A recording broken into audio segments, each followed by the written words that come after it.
الصعيد، سواء كان بهذه الصورة أو تراب طبيعي في الأرض.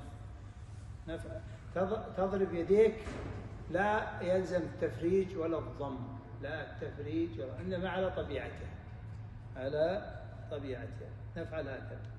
بسم الله. أوه ما شاء الله، هذا خوش صعيد.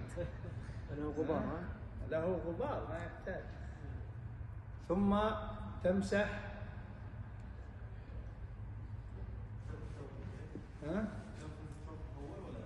أي نعم. السنة عند ضربنا يسن أنك تنفخ هكذا أو تنفض هكذا أو هكذا، كل هذا فعله النبي صلى الله عليه وسلم. ثم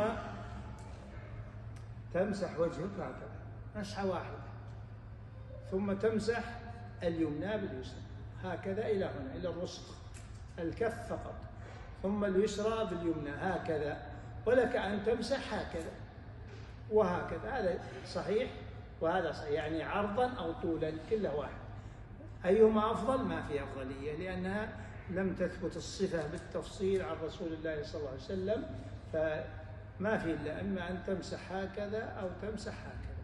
ولا تتكلف أن تمسح الوجه بالأصابع كما يقوله الحنابلة والكفين بالباطن، لا، هذا تكلف لا أصل له. بل قال شيخ الإسلام ابن تيمية وابن رجب وجماعة إن هذا التكلف بدعة، وهذا كلام صحيح، بدعة لا أصل لها.